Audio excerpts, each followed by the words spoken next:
Halo semuanya, Assalamualaikum warahmatullahi wabarakatuh. Bertemu lagi dengan Miss pada mata pelajaran IPS.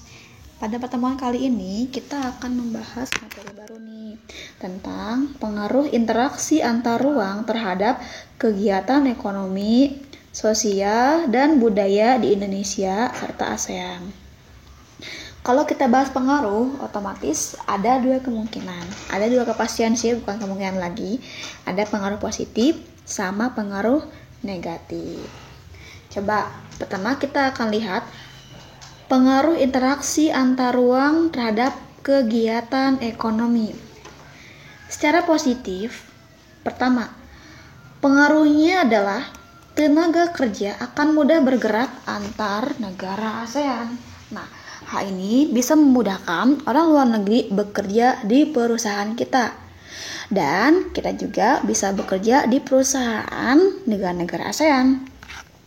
Kemudian, investasi dari negara-negara ASEAN dapat masuk dan dapat diterima Indonesia untuk mengembangkan industri dan jasa.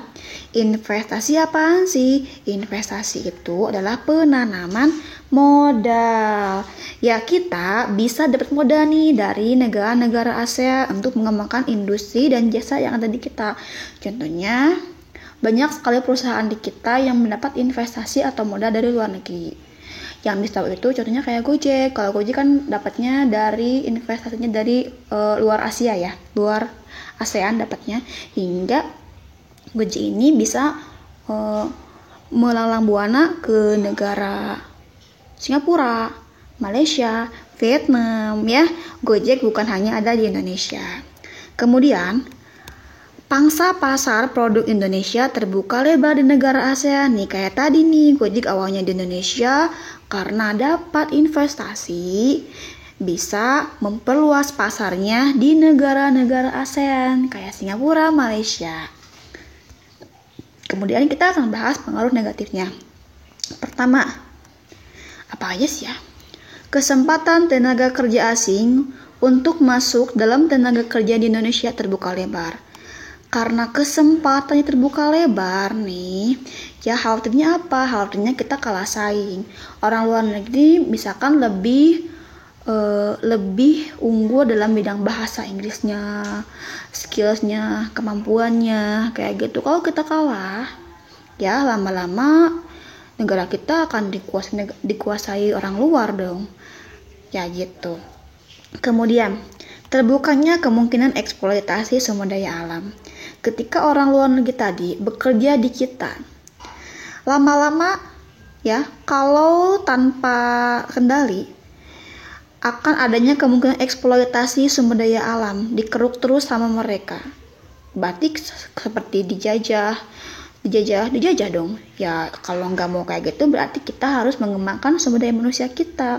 Jangan mau sumber daya alam kita dieksploitasi terlalu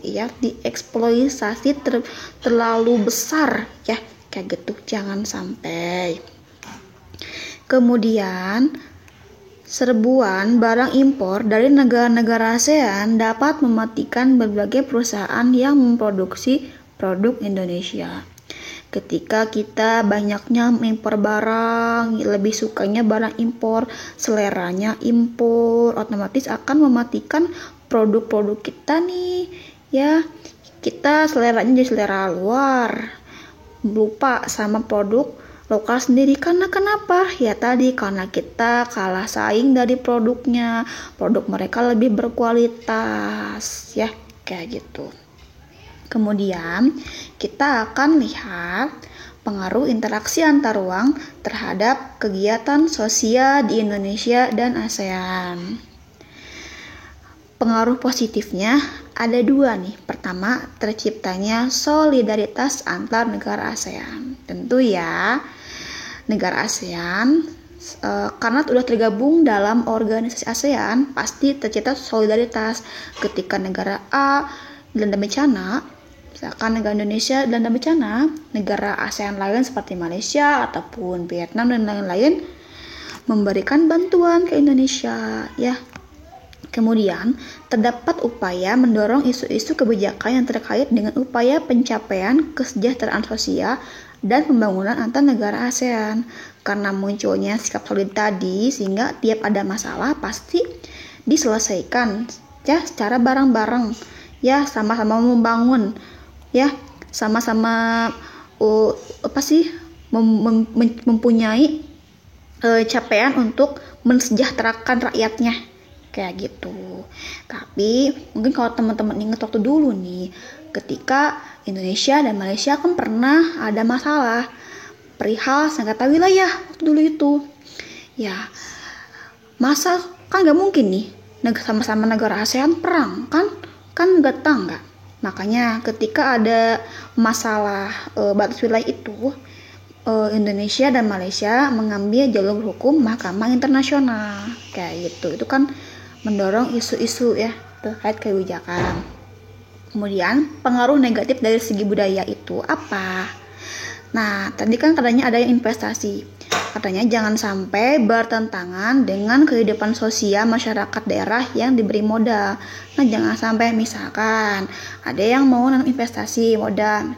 Investasinya misalkan makanan yang haram, yang padahal kan di kita banyaknya muslim. Kalau kayak gitu itu kan akan bertentangan. Nah, jangan sampai modal atau investasi yang ditanam itu bertentangan dengan kehidupan sosial masyarakat yang diberi modal itu. Yang kedua, munculnya sikap konsumerisme nih. Konsumerisme terlalu belanja, over belanjanya ya, karena keenakan belanjanya yang impor, yang kemudian hedonisme, bersikap keduniawian ya. Jadi sangat terlalu menarik terhadap produk luar Indonesia kayak gitu. Kemudian kita akan lihat pengaruh interaksi antar ruang terhadap kegiatan budaya di Indonesia dan ASEAN. Nah, pengaruh positifnya pertama, kekayaan budaya antar negara ASEAN ditampilkan melalui berbagai kegiatan. Siapa sih yang gak mau nih yang ke luar negeri, misalkan ada pertukaran pelajar, ada event pertukaran pelajar. Nah, ketika ada event tersebut, otomatis setiap orang harus menampilkan budaya daerah mereka. Ya, kayak gitu. Siapa nih di sini yang mau ikutan pertukaran pelajar? Semoga pandemi segera berakhir ya, biar pertukaran pelajarnya tidak daring, tidak lewat Zoom, tapi langsung ke negara tujuan. Kemudian, pengaruh positifnya adalah kekayaan budaya negara ASEAN diketahui warga ASEAN dan dunia. Kayak tadi nih kan nampilin budaya ketika ikut event pertukaran pelajar. Ya, hingga budaya kita ini misalkan ada Jaipong nih, ada yang mau nampilin nih, akan diketahui warga negara ASEAN. Bahkan kalau ada orang luar ASEAN berarti dikenal dunia. Tapi apa sih pengaruh negatifnya? Ada nggak? Iya, ada. Pengaruh negatifnya adalah khawatirnya budaya daerah Indonesia tersisihkan karena masyarakat Indonesia dapat melihat budaya negara-negara ASEAN. Ya, khawatirnya tersisihkan, kita malah beralih ke budaya luar kayak gitu. Yang kedua, khawatirnya budaya asing yang kurang sesuai dengan budaya Indonesia. Jadi misalkan nih ada budaya yang kurang berkenan ya, misalkan dari segi pakaian nih, pakaiannya terbuka, kita malah meniru ya, meskipun kita misalkan ya, kita kan muslim, bahkan kita kan Indonesia ini budaya timur kan, budaya timur itu meskipun non muslim pakaiannya tertutup, tidak terbuka kayak gitu tuh ya. Khawatirnya nih ada budaya yang kurang sesuai ya. Kemudian khawatir apa lagi nih, budaya daerah itu akan berubah dari aslinya ketika dipromosikan ke turis asing ya. Kenapa khawatir nih ya? Karena misalkan ketika mau pengenalan Jaipong misalkan nih, mau disesuaikan dengan budaya orang asing tersebut. Kalau terlalu lama-lama misalkan dimodifikasi dengan musik luar, itu akan lambat laun merubah budaya itu sendiri ya. Nah, sekarang tugasnya secara kelompok ya. Nanti misalkan bagi menjadi 2 kelompok. Sesuai absen hanya 2 kelompok. Tugasnya Susunlah daftar pertanyaan yang berhubungan dengan pengaruh positif dan negatif dari pengaruh interaksi antar ruang terhadap kegiatan ekonomi di Indonesia dan Asia. Ingat ya, kita ngambilnya ekonomi, bukan budaya, bukan juga sosial. Lalu nanti didiskusikan jawaban dari pertanyaan yang telah kalian buat itu. Ya, jawabannya apa? Pertanyaan dulu, terus jawabannya didiskusikan bareng-bareng. Lalu upload di Google Classroom dalam bentuk PowerPoint nih. Hasil dari diskusi kalian selanjutnya akan dipresentasikan ketika Zoom meeting di pertemuan selanjutnya. Kalau misalkan tidak minggu ini Zoom, mungkin nanti di pertemuan selanjutnya, minggu depan, ya, kalian presentasi ya, hasil dari diskusi bikin pertanyaan dan jawaban. Tugasnya dibuat dalam bentuk PowerPoint. Ya, mungkin cukup sekian untuk hari ini. Mohon maaf apabila ada salah kata ataupun yang kurang paham, Miss menjelaskannya kurang mengerti dan belibet. Nanti bisa diskusi di grup WhatsApp ya. Miss tunggu tugasnya ya. Assalamualaikum warahmatullahi wabarakatuh.